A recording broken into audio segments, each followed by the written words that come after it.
Alrighty, so we have Wrestle Grand Slam Part 2 finally in the books after it got delayed from earlier in the year, and they ended up having was it originally going to be a double show? I think it was just going to be a single show at the MetLife Dome earlier in the year, but it wasn't even going to be at MetLife Dome. It was going to be at Yokohama Stadium. Oh, there you go. So we ended up getting a different location, and we ended up getting a 2-night event. I have to say, something about the venue. I liked the venue on the second day because they had the sides open and it was during the day. The thing looks like it's sitting in the middle of a forest because you just look out the side and all you see is trees. Yeah, it's really, really cool. Yeah, I think because it's not like in downtown Tokyo, like the Tokyo Dome. It's like out in the burbs. Yeah, and it must be like they must have like full-size trees in the parking lot or something because those trees have to be like 70 feet tall for you to actually see them through the slits in the dome that they had open on the sides. I have never watched baseball on purpose, but I love seeing wrestling in a baseball stadium. It's always a really cool visual. Though it is a little bummer that they couldn't actually sell all the tickets that they would want to sell because there's still restrictions. So there's still only like 2,500 people in attendance in this giant baseball stadium. Yeah, I think so. If you want to see this building like full and rocking, go watch the 2014 G1 Climax Finals. This is the same stadium that was in, and that was no nothing again. We'll talk about these shows, but overall that was a much better show. One thing we gotta mention is that Kevin Kelly is in Japan, but he is in his quarantine because he just got there because he's going to be live and in person for all the G1 shows. So there were some slight difficulties with the commentary. He was running like 2 seconds behind live. So you would hear him say something that you've already seen like 2 seconds ago. So that was always a little funny. Yeah, it seemed like it was bad earlier. Like the dark match on the first night, it was really bad. And I think it was worse on the first night than the second. I think they got from everything I've heard, Japanese hotel internet is the shits, and I don't know how does that work. Because isn't Japan like supposed to be like super technologically advanced, but for some reason the internet sucks at the hotel? That's the impression that I get. That's why like everybody that like goes to Japan just gets one of those little pocket Wi-Fi things. So that was that. And Chris Charlton, they were not together. They were in different locations. So they did the commentary together. So there was that little delay between each other. And, but it'll be nice come G1. Kevin Kelly will be there in person doing all of the G1's live English commentary. That makes it all worth it. Yes. Last year's G1, which was the first thing that we ever reviewed together, was like that was a little annoying having to wait for the English commentary. So I'm glad Kevin was able to go over this year. Yeah, and then some shows they did do live, but that would mean that Kevin Kelly was up at 3 a.m. trying to do it from Pennsylvania. So, which, to be fair, I'm also up at 3 a.m. trying to watch it. But that's just Trae.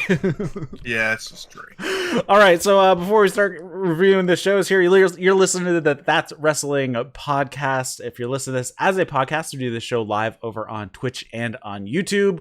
We basically decided we're just going to go live as soon as we can because Dynamite is later tonight in an hour and 20 minutes. I'm sure we'll probably be done before that. So, yeah, there's going to be a hell of a Dynamite. Yes. If you have any comments, questions, feedback, you can send those to Eric at that'swrestling.com. Follow us on Twitter at that'swrestling1 with the number 1, and you can follow Trae at Wrestleism on the Twitter as well. So let's get into this show. They kicked off both nights and aired Stardom matches for us, which was kind of nice. Yeah, that was great. I guess they finally have something where, because it's like a deal with the TV stations that there's like 2 main Japanese TV stations. There's Nippon TV and TV Asahi that are kind of like the Crips and the Bloods of the Japanese network TV community that I'll ask me like another time and I'll explain the whole history with Inoki and Giant Baba and those channels. But yeah, we were finally able to get Stardom matches on NJPW World, and that was a very nice treat. Yeah, crap, now I forgot what I was gonna say about that. Oh man, I totally thought you had something about TV station. Oh, I mean, considering that New Japan and Stardom are owned by the same company, it's kind of funny that they have separate TV deals that are like completely opposite of each other. Yeah, well, the TV deal that they inherited when they bought Stardom, unfortunately. Yeah, so I didn't take a ton of notes on the opening matches, but we had Lady C and Micah versus, I believe it's Saya Kamatani. Saya Kamatani and Momo Watanabe. Yeah, so I have to say, Watanabe hits some very stiff drop kicks, and then Kamatani did a very painful looking handspring double knees to the gut that looked like it was painful. I mean, like Penelope Ford kind of does the same thing over the rope onto the apron, but this one looked like she had so much momentum going that it probably hurt. Lady C pie face Kamatani with her boot, and Kamatani hits a Star Crusher, which is a pretty fun move, and then she ends up pinning Lady C with the Phoenix Splash. That was a fun match. Yeah, Kamatani does a very nice looking Phoenix Splash. It's a nice little bit. I haven't seen like a ton of Stardom, but I've seen, like this was. I wrote this was in fact a Stardom match. This was a good Stardom, probably like upper mid card tag match. Yeah, solid match.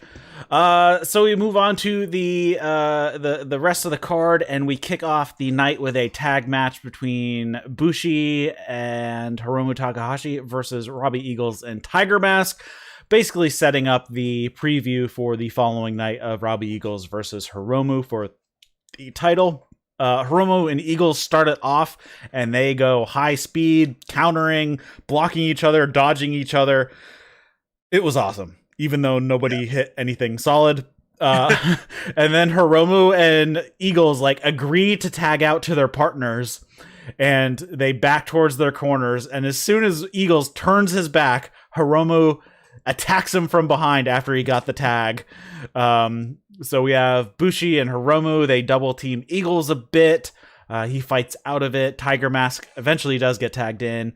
The teams go back and forth. Hiromu throws Eagles into the barricade and steals his bandana and wears it, which was funny.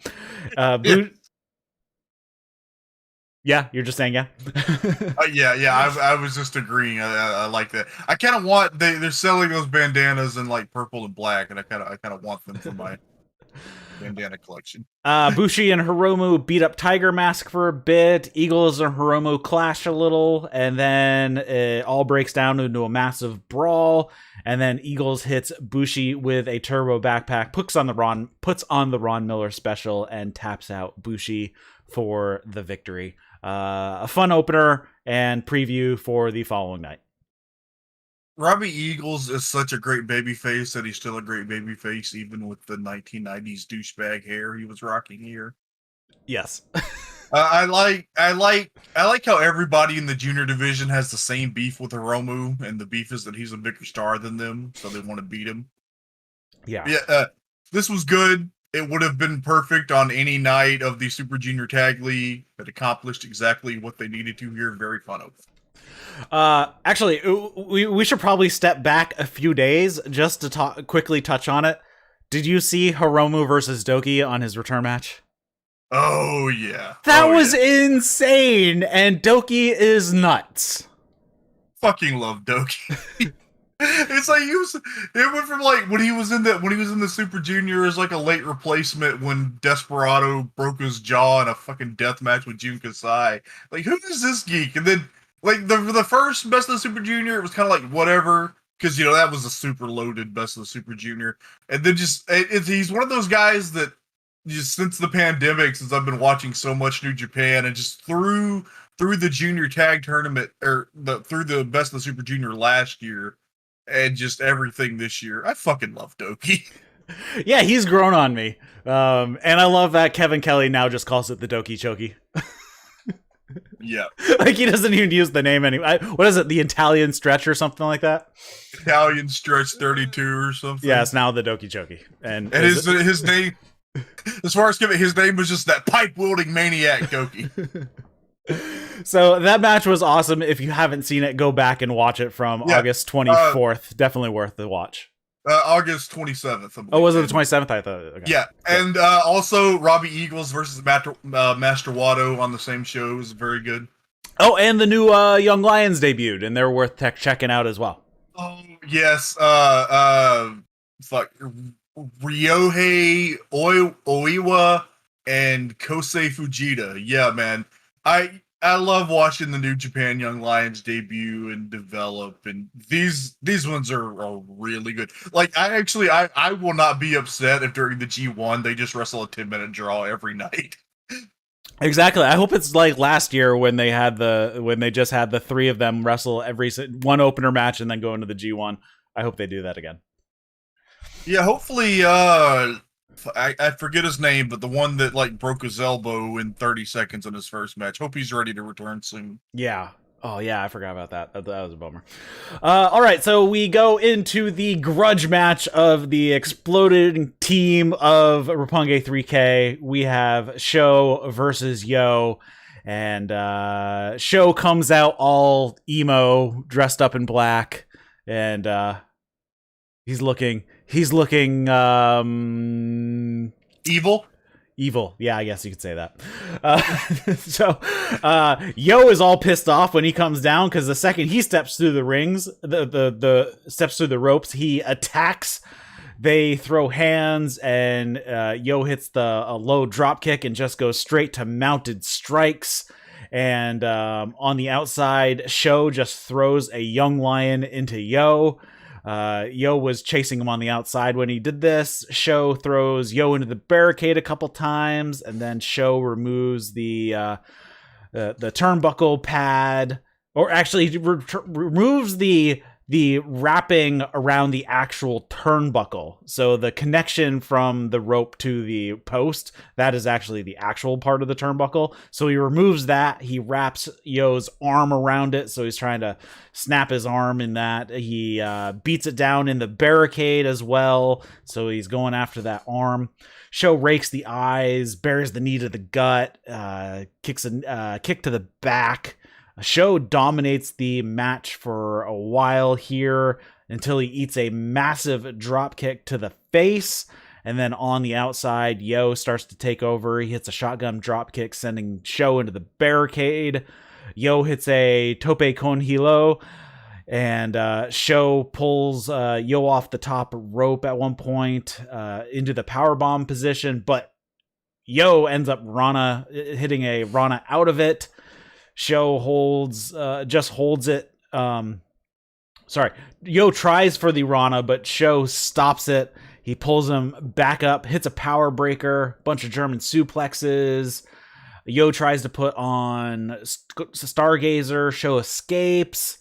Man, they just blow back and forth. Yo drops a few elbow shots to the kidney. And then we have some flurries from both sides with strikes. Yo resists going down after a couple lariats, but ends up going down on the third one. Then we have a direct drive attempt, but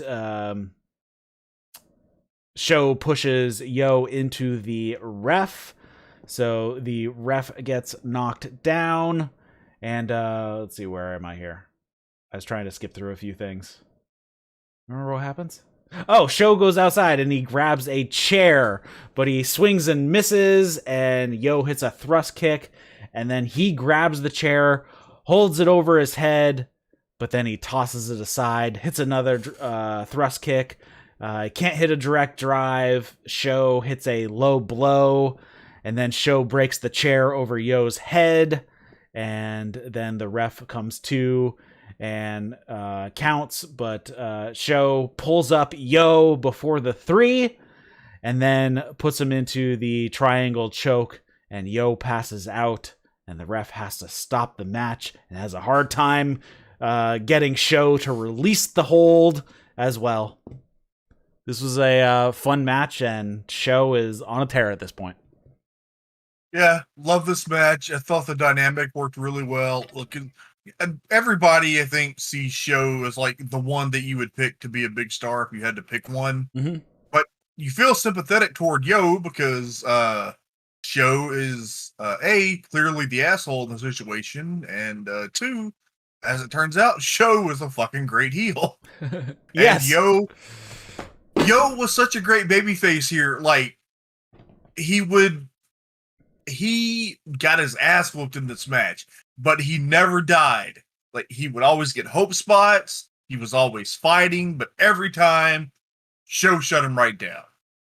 And fucking Yo was in there. Like, he's at one point just throwing elbows like Misawa, and then just throws Yo into the ref, and you know the little shit did it on purpose. And then all the fuckery happens with the chair. Man, those flimsy Japanese folding chairs. It's weird, like... Yeah, like I was saying in the chat, I'm like, Japan has expensive tables and cheap ladders, whereas the US has expensive ladders and cheap tables.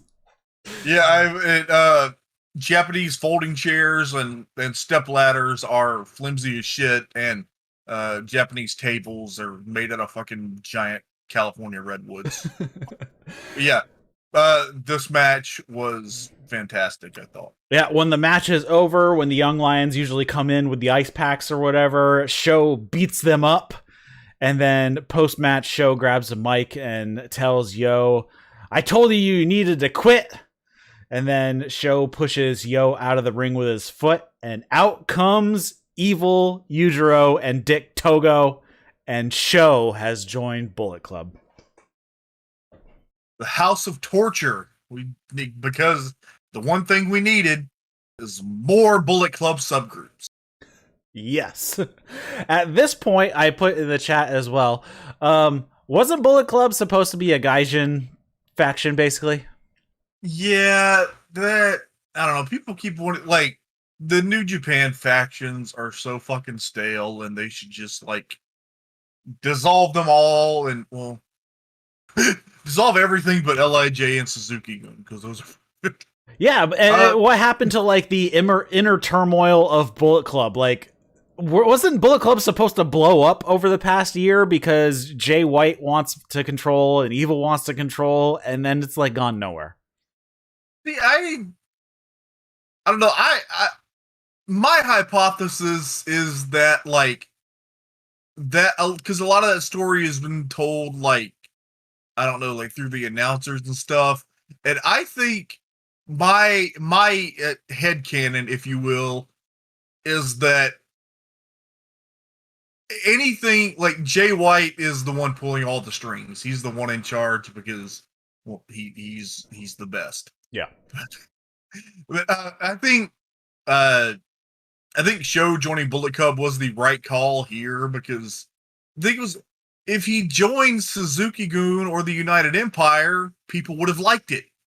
Nobody wants him palling around with Evil. Yes. A heel turn is not supposed to make you happy. Jay says it's the Evil Dick Pimps. So, next... Show your evil dick pimps. Show your evil dick pimps. Toru Yano and Chase Owens in a no DQ I quit match for the KOPW 2021 Provisional Championship. This match was a little crazy. It probably went longer than it needed to, but I thought it was a fun match to watch. Yeah, dude, people violently, vociferously hated this match. And I'm like, to me, like, this was a hardcore match in, like, the 90s, early 2000s sense, where it was just a bunch of, like, plunder and kind of, like, more, like, silly violence than violence. It did. What I wrote at the end was, I liked the match. I would have liked the match twice as much if it was half as long. Mm-hmm. But I did like the match. There were some really funny spots that we can talk about too. Yano comes out looking all serious. He has dyed his hair and his eyebrows. This was not Sublime Master Thief, happy fun time Yano. This was the most violent player. This was Toru Yano from 12, 13 years ago. I remember Jay asking on Twitter, is this Murder Yano? I was like, yeah, kind of. This is the most violent version of Toru Yano. So as Chase is making his way down to the ring, Yano gets out of the ring and runs down and attacks Chase in the aisleway. Chase throws some powder in his face. They fight on the outside. They get a bunch of plunder from under the ring, mostly trash cans and cookie sheets. Yano puts a trash can over Chase and beats on it with the microphone that they need to say "I quit" into in the trash can with him. Yeah. So every time he hits it, you hear a loud thump over the microphone as well. And then Owens, he wraps Yano's leg up in the ring post, and then Chase gets a strap that you would use in a strap match. He attaches it to both hands and then hooks it up on the top of the ring post. So Yano has his hands tied above his head, basically, and he beats him with a kendo stick. Chase sets Yano free. They use a ladder as a weapon. Chase sets up a ladder bridge between the apron and the barricade. They fight by that ladder bridge, but they go back into the ring. Chase hits some running knee strikes to the back. They fight by the ladder once again. Yano hits Chase with a ladder, which then Chase falls through the ladder bridge. Once again, the cheap ladders, because it just like crinkled. They're like aluminum foil. Yeah. They're like rated for like 125 pounds instead of the like 400-pound ones that we have here. Not a lot of badass Americans in Japan. Yano sets up a couple tables. Chase hits Yano with a cookie sheet and places Yano on the tables. He climbs up in the corner, but Yano chases him and follows Chase. They both go back down to the floor. Chase puts a few handcuffs on the barricade. Chase pulls the padding off the floor to expose the floor, but then he ends up getting backdropped onto the exposed floor. They fight in the ring. Yano rolls out of the ring onto the tables, and Chase comes out after him and hits a package pile driver on the tables, and they don't break. So the ladder breaks easy, the tables do not. And it's not like Yano and Chase are small dudes. I mean, that's like almost 500 pounds dropping down, and it didn't break. Yeah, man. These tables are serious business. Chase drags Yano over to the handcuffs and handcuffs him to the barricade. Yano was starting to come out of the daze after the pile driver, and Chase grabs the strap, starts whipping a young lion on his way over. He pours water over Yano's head to wake him up some more, because he can't say "I quit" if he's passed out. Yano won't give up, though, so Chase whips him with the strap, and Chase keeps telling him to quit, and he says he won't, so he whips some more, and Yano still says no.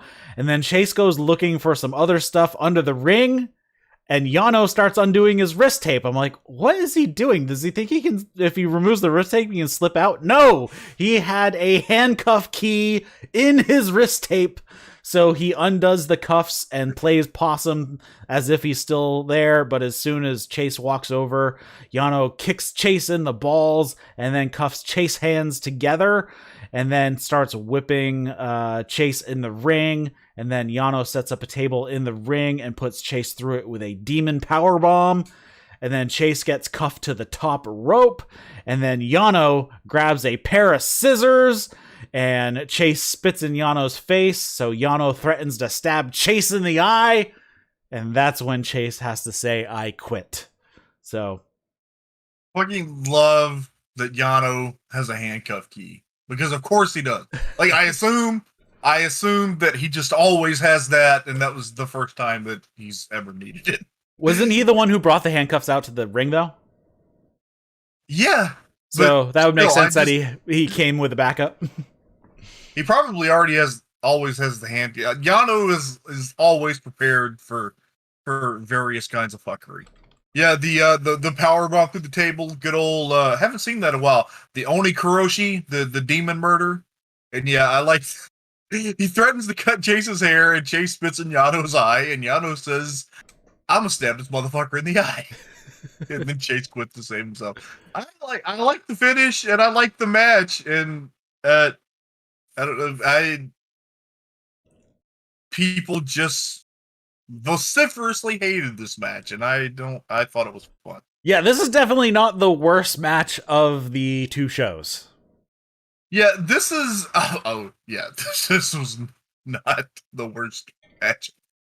Anyway, yeah, I think it's one of those matches that I don't know, if you're just really into the characters, you enjoy more, and I enjoyed it.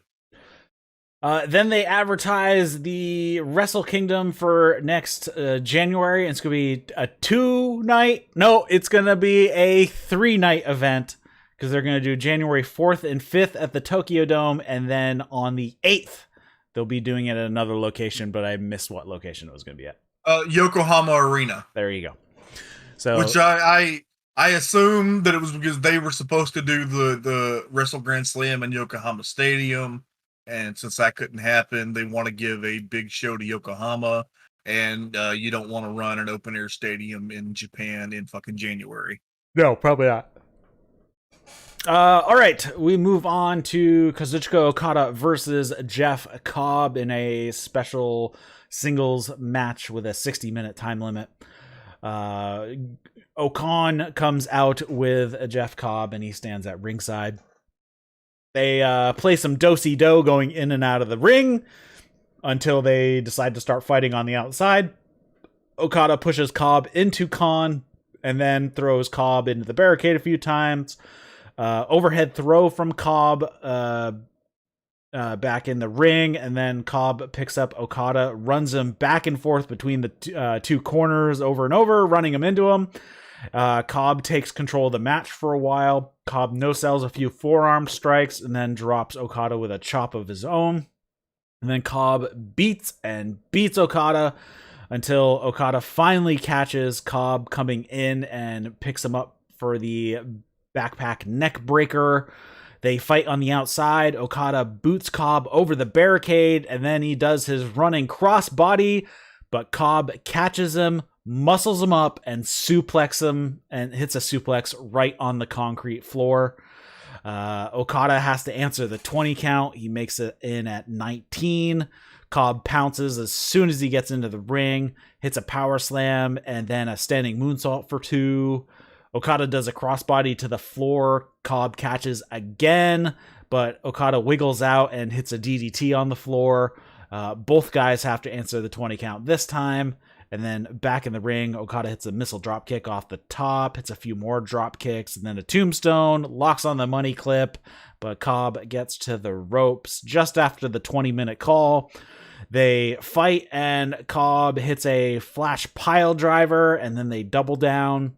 I don't know why they called it a reverse tombstone, because it was just a pile driver. It was just regular pile driver. Did you catch that? Yeah, I wrote that like it almost looked like a Gonzo bomb to me because it was a little more than a pile driver. It was quick, but it was like the standard.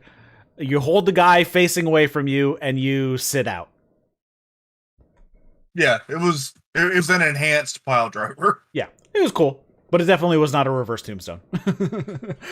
Yeah. They throw forearms at each other on their way up. Cobb gets Okada wobbling and hits an uppercut in the corner, then a spin cycle. Okada hits a shotgun drop kick. Cobb hits a thrust kick. Cobb hits a drop kick and then a tombstone of his own.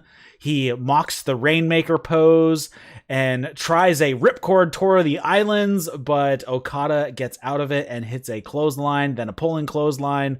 Then drop kick, spinning tombstone. They counter each other a couple times. Okada sets up Cobb gets set up on the top turnbuckle, but Cobb escapes and Okada ends up sitting on the top rope and Cobb goes up. They fight up there some more.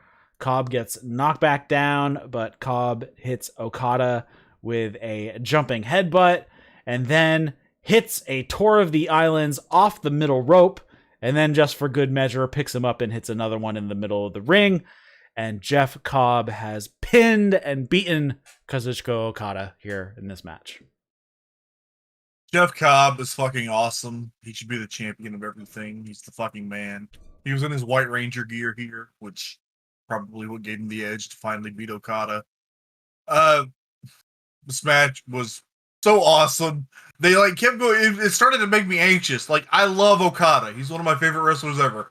Dude, it's if he, I was going to be very upset if he won because Cobb had to win this match, but everything they did was awesome and it was great and Cobb won and I love it.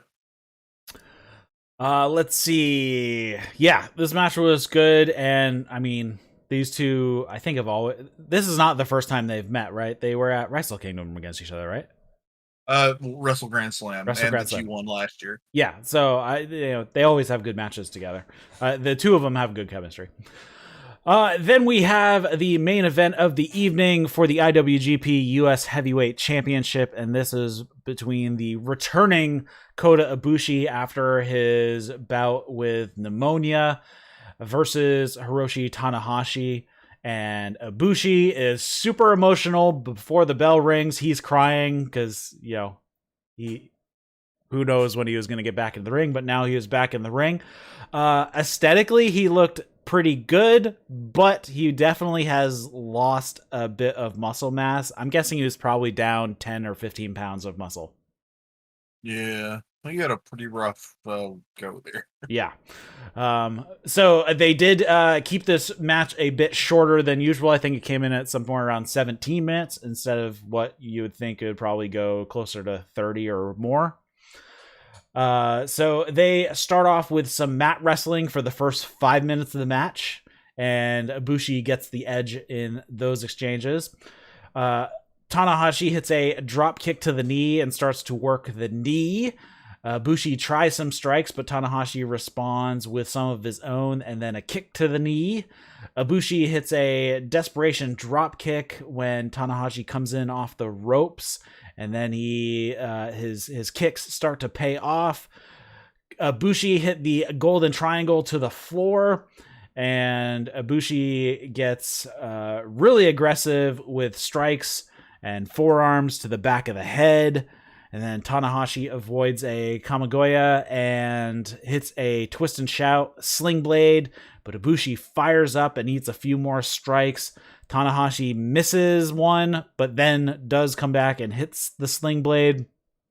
This was very similar to when Omega missed the moonsault. He totally screwed up the moonsault, but then got it right back on track. Yeah. So Tanahashi hits the sling blade.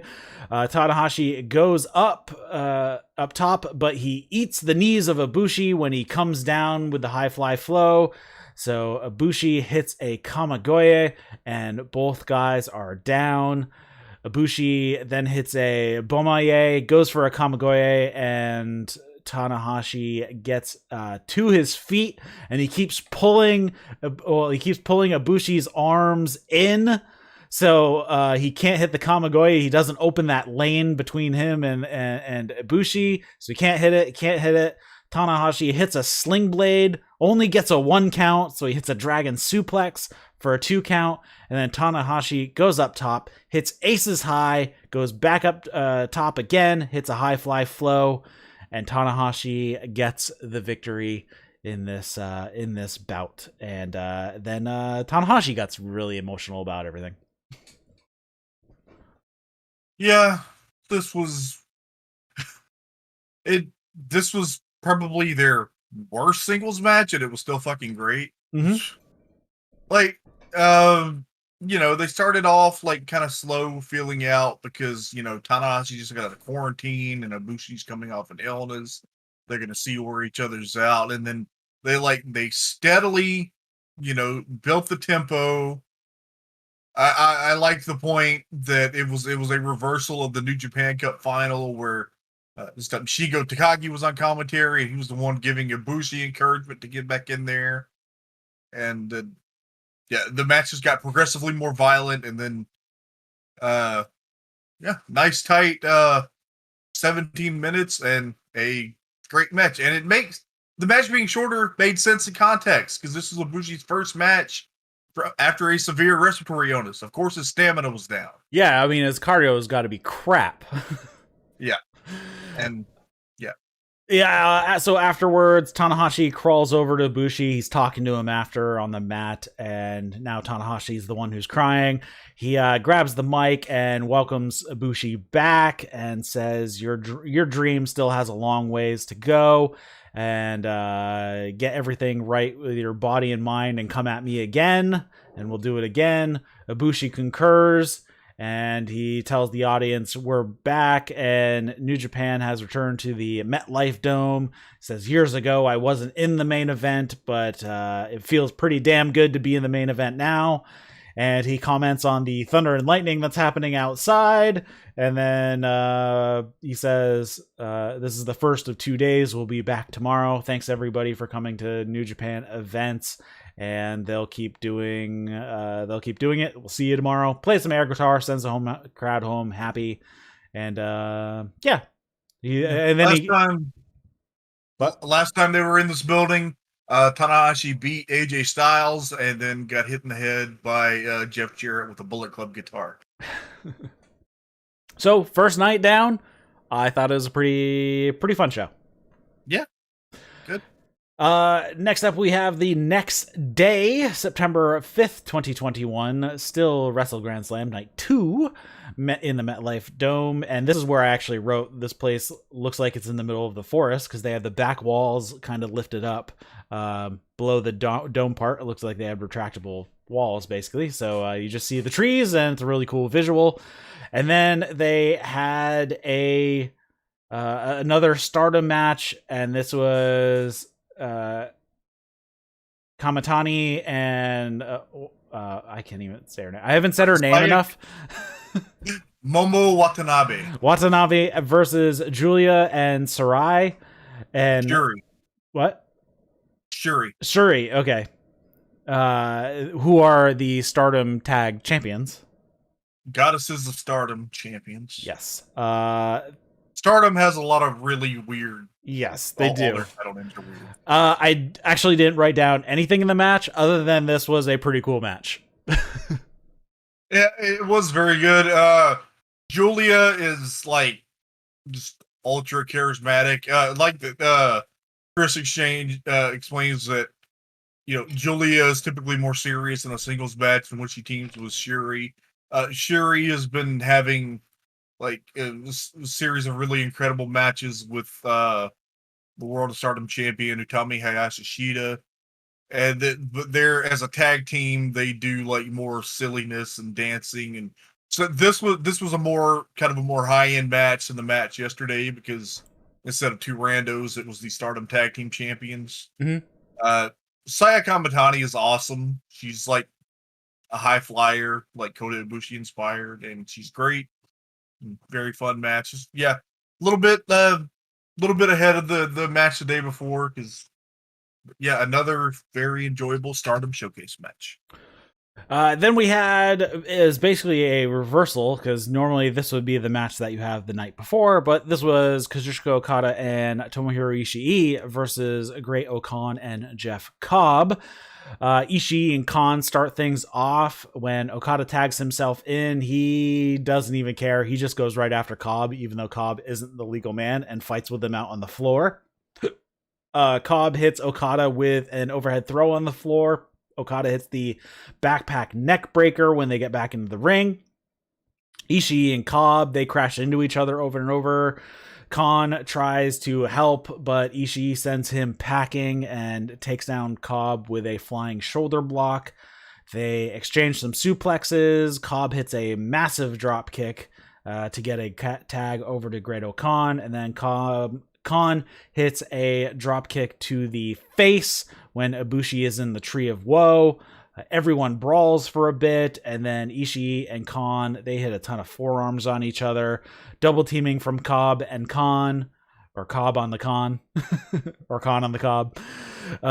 Cobb caught Okada out of midair, and he, when he was going for a drop kick on Great Khan, that was awesome because Okada just like jumps up. He's going to hit a drop kick on Great Khan, and like Jeff Cobb just sweeps in there and catches him while he's coming down. Yeah. Then Great Khan hits a gets the sheep killer on Ishii. Ishii fights out of it, fights out of an eliminator, and then a little bit of back and forth, but then Khan hits the eliminator and pins Ishii for the win. Felt like a little bit of an upset, but it makes it you need to put a little bit of steam on Okan going into the G1. I was like, I'm giving who was involved, it made sense, but like, god damn, Okan's moving up in the world. He pinned Ishii. But yeah, this was a very fun match because it was 4 very fun wrestlers. Yep. Then the rest of the matches of the evening are all title matches. So we first start off with El Desperado and Yoshinobu Kanemaru versus El Phantasmo and Taiji Ishimori for the IWGP Junior Heavyweight Tag Team Championship. Both teams have gone kind of hot potato this championship back and forth a bit. We have Desperado and Kanemaru's attack before the bell. ELP teases but doesn't deliver a rope walk moonsault to the floor, but comes back in. And a moment later does a does a lion salt in the ring. Kanemaru drop kicks the knee a few times. Desperado tags in. He goes after the knee as well. ELP runs Desperado into the corner to get a tag to Ishimori, and then Ishimori goes after Desperado's shoulder. They hit an avalanche. I wrote this. They hit avalanche back rakes. That's what I'm calling them. That is what happened. Middle rope back rakes. Desperado eats a drop kick and then a ball stand in the Tree of Woe. Kanemaru tries to help. He gets stuck in the Tree of Woe as well, and then we get a double ball stand. Yes. Desperado avoids ELP and sends him into Ishimori, and then hits a spine buster to try and get a tag to Kanemaru, but Ishimori pulls Kanemaru off the apron, so Desperado can't get the tag. Ishimori hits the sliding German suplex on Desperado and goes back to work on the shoulder. Desperado back suplex to try to get a tag to Kanemaru, and he does. Kanemaru hits a satellite DDT for 2. ELP and Ishimori start to turn things around, though. They hit the Codebreaker combo, but ELP hits a senton instead of the moonsault. Kanemaru gets on a figure 4. ELP I'm guessing he went to the... ELP gets to the ropes, so Desperado goes after the knee. When he gets tagged in, ELP hits a pinche loco of his own and gets a 2 count. Ishimori hits the double knee gutbuster, and then ELP hits a Thunder Kiss 86. Kanemaru breaks up the pin. Ishimori then pulls the ref, and El Phantasmo pulls off his boot and puts it on his hand and takes a swing at Desperado, but he ducks and he punches ELP in the face. Ishimori pushes the ref into the action, and Desperado then uses the boot on his fist and knocks out ELP, but it also hurts Desperado's hand. But he has enough that he can hit Pinche Loco and gets the pin, and we have new IWGP Junior Heavyweight Champions. I did not expect Bullet Club's cutest tag team to lose the titles at this point. I didn't either, but I like the finish. Especially it was that the desperado, that outlaw right hand with the loaded boot.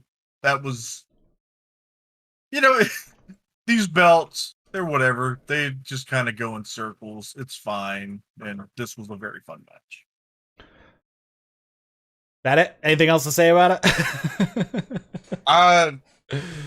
No, it was good. It was right. good. Yeah, it was fine. It was good. Though I was hoping that it was going to be Ishimori and El Phantasmo coming to the U.S. to find junior tag teams to fight.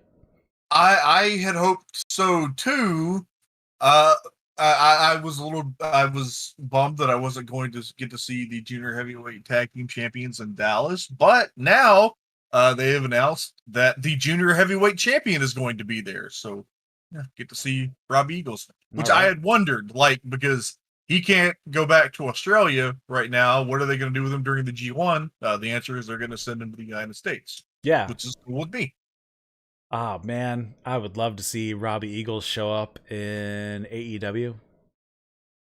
Oh man, just for like one night to defend the title against Jungle Boy or something.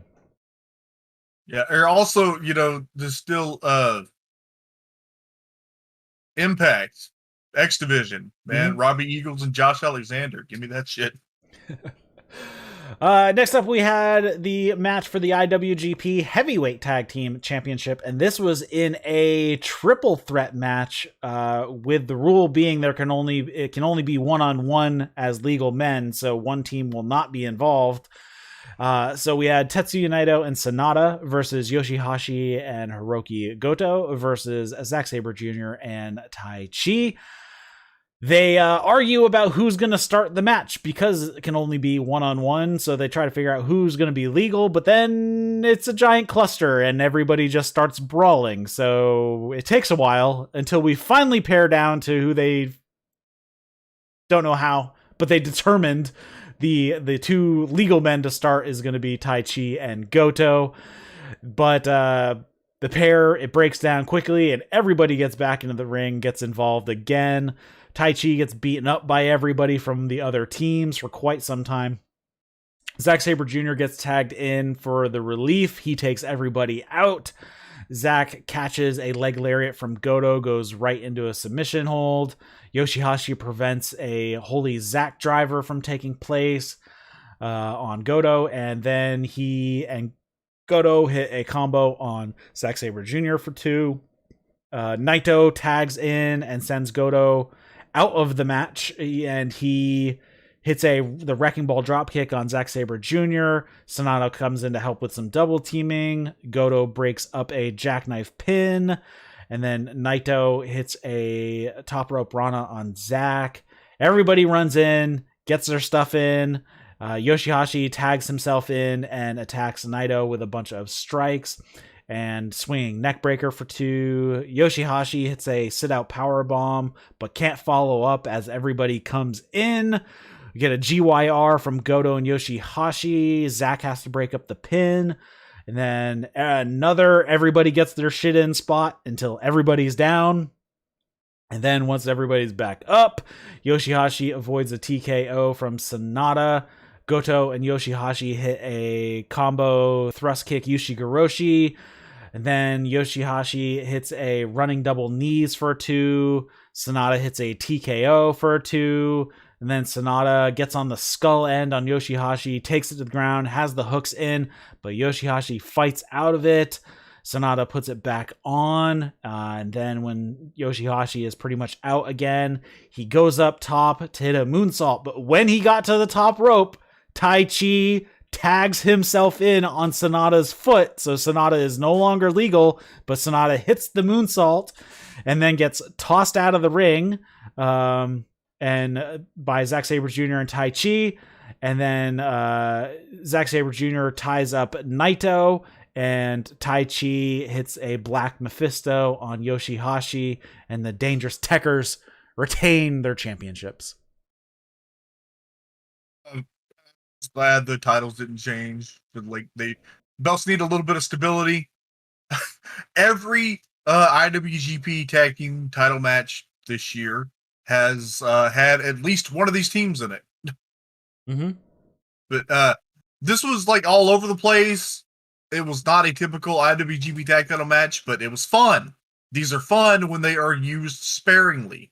But yeah, this was all action. I'm a little sad Yoshi-Hashi got pinned, but he'll be back. Yep. And yeah, good. Glad that Dangerous Tekkers. I like the ending. I like how Taichi tagged himself in right when Sanada was doing the moonsault, so he made Sanada no longer legal, and then they came in and kind of stole the pin. I thought that was fun. Yeah. Then they run down the G1 Climax 31 blocks. I was kind of hoping they were going to do a US block and a Japanese block, but they didn't. That's all right. Probably not the year to be able to do that, just because of travel and whatnot. So yeah, so many people bitching about this line, and I get it. It's a lot of sameness. It's not like it's not exciting if you are one of the people who like only watches New Japan big shows for dream matches, but like if you're a hardcore New Japan fan, like, hey man, I'm looking forward to seeing, I think that Tangaloa has improved a lot, and I am excited to see what he might do in the G1. Yeah, he's he's one of the new names in the blocks this year. So let's just run down it real quick, and then we can talk about a couple things. Yeah. Great Khan, Kota Ibushi, Tomohiro Ishii, Kenta, Tangaloa, Tetsuya Naito, Zack Sabre Jr., Shingo Takagi, Yujiro Takahashi, and Toru Yano are in Block A. And Block B will be Jeff Cobb, Evil, Goto, Okada, Chase Owens, Sanada, Taichi, Tanahashi, Tamatonga, and Yoshi-Hashi. So a few new names of being Tamatonga, Tangaloa, Jeff Cobb's been in it before. Great Khan in there. Tamatonga's been in before too. It's just been a couple of years. Okay, it's been a while. So a few new names that I wasn't expecting either of them to be in it because they haven't been doing any singles stuff. So, and I thought they were staying stateside. Yeah, like people were so mad that they didn't bring like any outsiders in from like, other Japanese companies, which, hey, if they decided to bring in like Kento Miyahara from All Japan or, Kaito Kiyomiya from Noah, that would have been awesome. But like, I feel like it's stupid to get mad at New Japan for using New Japan contracted heavyweights in New Japan's annual heavyweight tournament.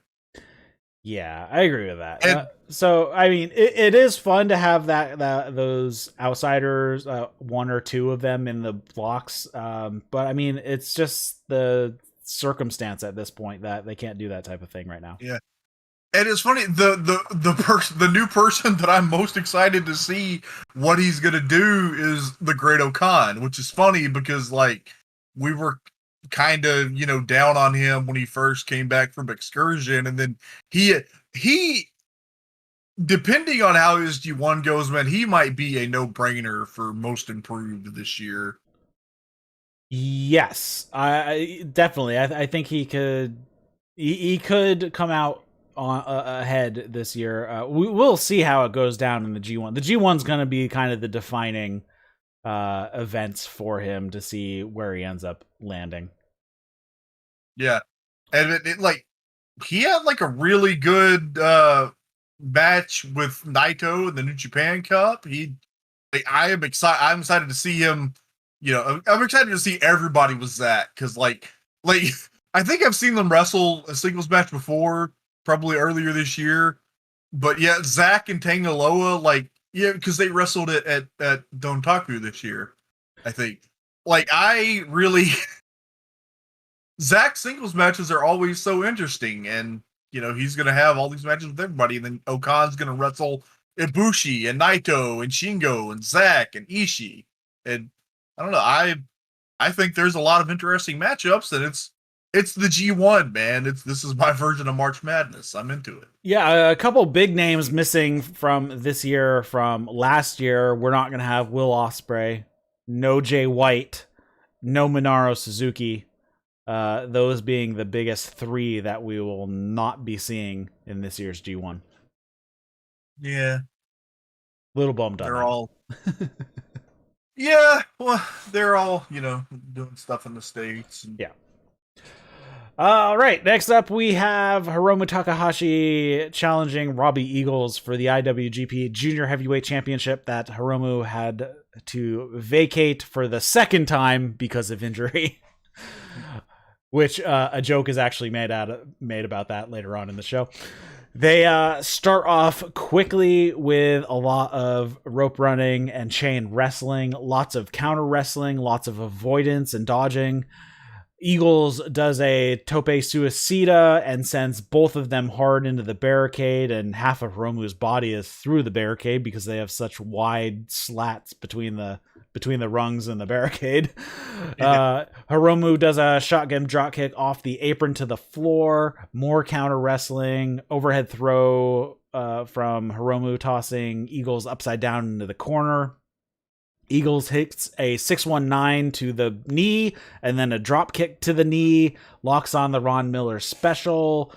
Hiromu gets to the ropes. He hits a standing sliced bread for 2. Hiromu blocks a turbo backpack. Eagle hits some kicks, and then Hiromu fires back with the buckle driver. And then Hiromu hits a sunset bomb to the floor, which he doesn't hit that often, which is kind of funny. I wasn't even sure it was going to happen in this one, but he did hit it this time. Eagles makes the 20 count at 19, just before the 15-minute call. Hiromu hits... I missed the name of it. It's a something Royale. Yeah, I didn't catch it either. It's an elevated flatliner. It hits a dynamite plunger for a 2 count. Massive reverse DDT, and then Eagles escapes a time bomb 2. Eagles hits a drop kick to the knee, sets up and hits a super turbo backpack for 2. Hits the 450 splash to the leg, puts on the Ron Miller special. Hiromu goes towards the ropes. Eagles pulls him back to center, hits some strikes to the knee, puts it back on, and Hiromu taps out to Robbie Eagles, and Robbie Eagles retains the IWGP Junior Heavyweight Championship. Yeah, this match made me happy because, this is the kind of match that made me fall in love with Japanese wrestling.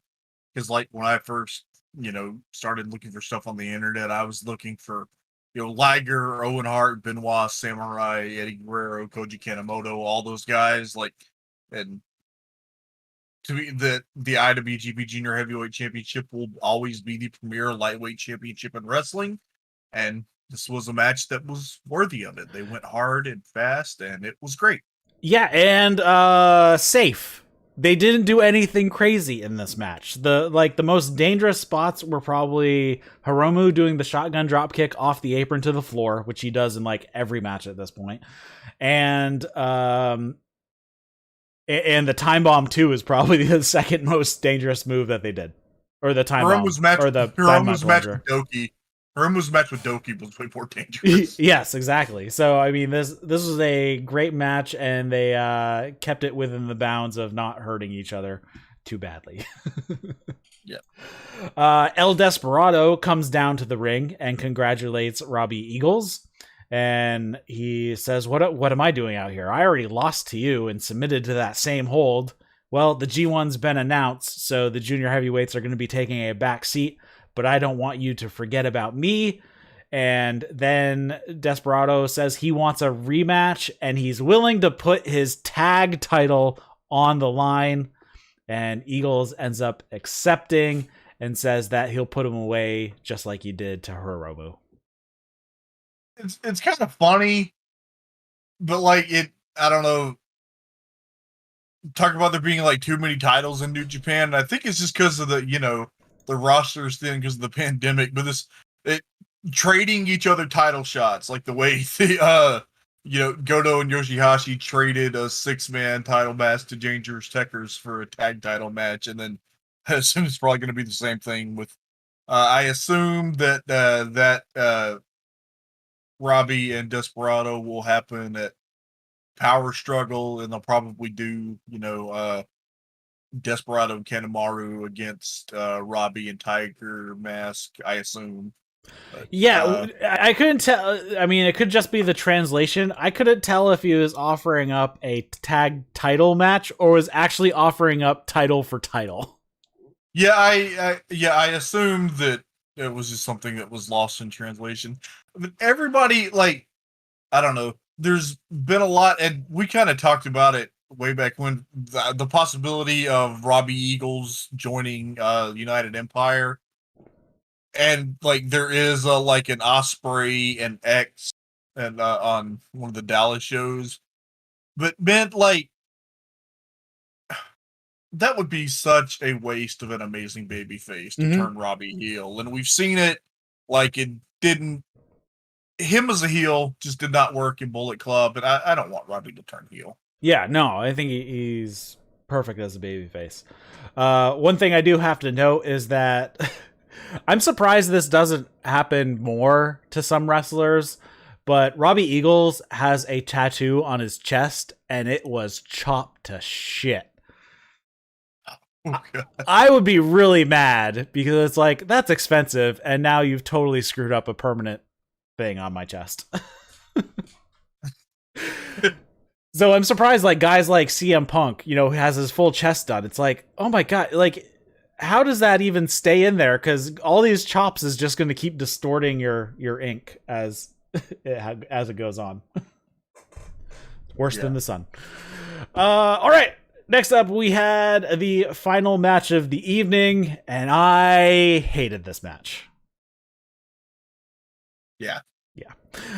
So the main event of the whole thing was probably the worst match. I did not like this match at all. Okay, I wrote a fair bit, and it doesn't matter. I'm gonna skip to what I wrote at the end. It worked for the live crowd because Shingo was so goddamn over. And that's all the good that I can say about this match. Yeah, Dick Togo, Sho, and Yujiro all come out with Evil. So there's 3 guys at ringside for Evil, and Shingo comes out on his own because he's baller. And then, so all 3 extra guys get to stay out there. Sho distracts Shingo by jumping up on the apron with a chair, which then Evil attacks him from behind. Shingo eats some chops, comes back with a few shoulder tackles to Evil, hits a suplex. They fight on the outside. Dick Togo gets involved, but doesn't really get anywhere. But Sho, on the other hand, pulls Shingo out of the ring, throws him into the barricade. The ref is looking right at him. He is facing this happening and does nothing about it. And this is what pisses me off so much. This shit sucks. Yes. So Sho throws Shingo into the barricade right in front of the ref. Evil throws Shingo into the barricade and keeps knocking over the timekeeper. Does it again when he got back in place. Then we get into the typical Evil match bullshit and typical ref impotence. They remove a corner pad. Shingo gets thrown into that. Evil distracts the ref, and all 3 of the other guys beat up on Shingo on the outside. And then they do the leverage of the abdominal stretch. Red Shoes catches him and kicks Evil in the arm and actually checks on him. Checks on his arm afterwards, which is kind of funny. Shingo fires back with some punches, a DDT, and then the ref watches all of the Bullet Club guys again beating on Shingo on the outside. He does nothing. Shingo fights.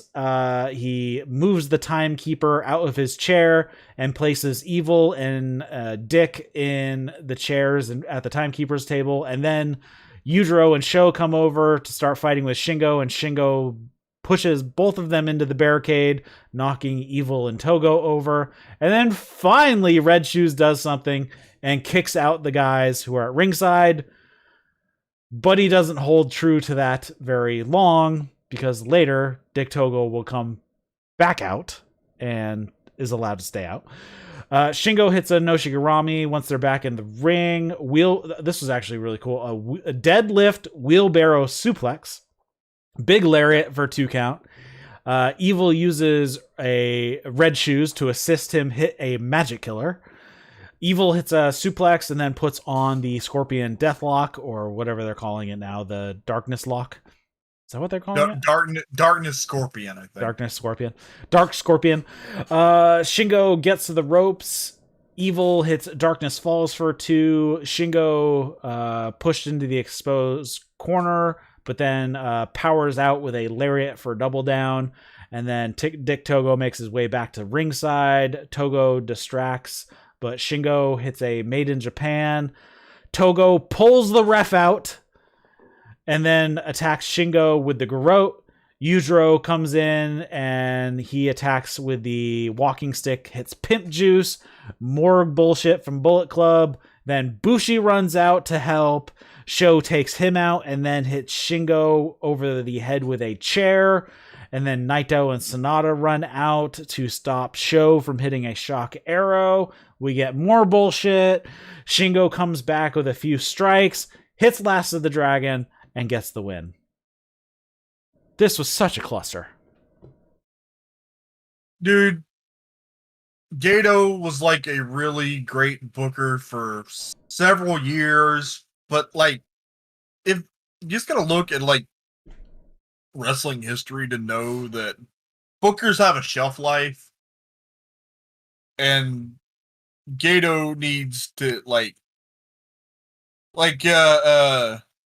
it's the trying to remember the Cornette quote about Ernie Ladd when he was booking Mid-South. I got to go and wring out my brain. Gato needs to go and wring out his brain.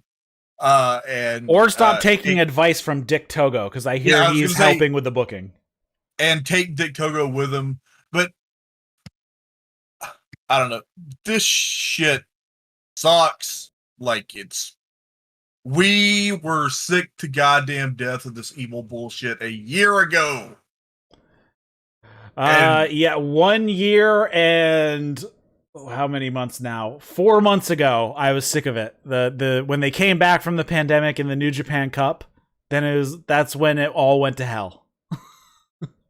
I was tolerant at first, but from the end of the Jingu Stadium show when he lost the title back to Naito, that should have been the end of this fucking awful evil experiment. It sucks. Again, the guy, I know he's a great wrestler. Not a knock on him. It's the fucking booking. The booking sucks. New Japan needs a different booker for I'm not saying you have to get rid of Gato forever. Just tell him, go take a year off. Yeah, take a year off and get some new ideas. One of the things I liked about Gato's booking before Dick Togo came in was Gato never booked himself to look good, which I think is probably a testament to him knowing where to go. And now it seems like Dick Togo is trying to book himself to look good with Evil or whatever, make his guy look good. I think they've lost the plot at this point. Yeah, and the idea that Togo tried to talk Gato into having Evil win the title here. Thank God Gato didn't fall for that shit. Yes, exactly. That would have been the worst. I've said it 4 times in this review, but this shit sucks. Yes. So we have all of LIJ out there. Hiromu limps down to the ring. And Shingo says, this isn't just about me, though the last 3 weeks for me have been tough because he had COVID. He says, the translations was sporadic, so I kind of paraphrased what I thought he was trying to say. He says, it's important to say that the champ is back in the ring. I can't believe I caught COVID. It's been 3 weeks since I wrestled. And I would be lying if I didn't say I was a little uncertain, and driving away that uncertainty was part of the reason why I'm here tonight. I'm not overlooking this virus, but we need to be strong and we need to represent our strength in professional wrestling. He welcomes Hiromu back and then says, did you already injure yourself? No way you're taking time off. Finally, LIJ is all together, and there's still a lot of there's still a lot to do as champ, and I will keep running wild. Yeah, indeed. And see, people, this is how you can be a fan of a promotion and still call out shit that sucks. You don't have to be a blind loyalist and defend garbage. Yes, this is awful. Like, that match was bad. And I don't want to see Evil in a title match ever again. And I'm not looking forward to any of the Evil G1 matches. No. So we're going to see 9 matches that we're going to hate. Yeah. Well, overall, I mean, the G1, it should be fun. It usually is. It's a lot of shows in a short amount of time. We're doing, actually, it's a little bit longer. They stretched it out a little longer this year. We're going from September 18th to October 21st, where usually they cram it into like 1 month in like 25 days, and we are going like 33 days or something. So, yeah.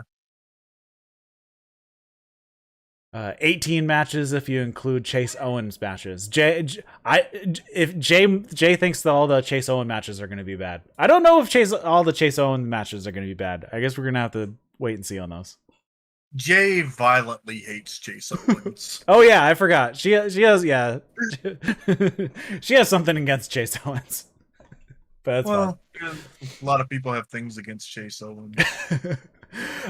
So we'll be covering G1 sporadically through the G1, so make sure to follow on the YouTube and the Twitch and the Twitter, because it'll let you know when we go live. We usually bundle when they do these shows back to back, so like they'll be like September 18th and 19th, so we'll probably do a review on the 21st or 22nd, and then they do the 23rd and 24th, and we'll review a few days later.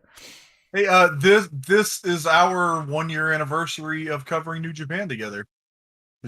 The first show we ever did together was reviewing the GU Stadium show last year and previewing the G1. So yeah, a year. And this is actually I didn't say it, but on the AEW All Out show was 2 years of the podcast in general, and we're at like 160 episodes of the podcast. So fun times, and I know not a ton of people listen, but hey, I get to talk wrestling with people who like wrestling that I like, so that's always fun. Happiness goes a long way. Yes, it does. Anything else you want to touch on before we wrap it up here and go watch Dynamite that starts in 10 minutes? No, man, really excited about this Dynamite. I have a feeling, and I might be wrong, but like, doesn't just opening with Mox and Suzuki sound perfect? Yeah, but also main eventing with it sounds good too. Yeah, this is gonna be a great Dynamite. Y'all go watch it.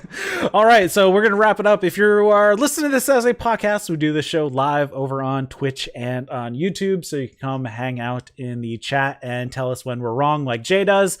And then comments, questions, feedback, you can send those to eric@thatswrestling.com. You can also come hang out in our Discord as well. Twitch @thatswrestling1. On Twitter @thatswrestling1 on Twitter, and you can follow Trae @WrestleIsm. So for Trae, my name's Eric. You've been watching and listening to That's Wrestling. See you later, guys.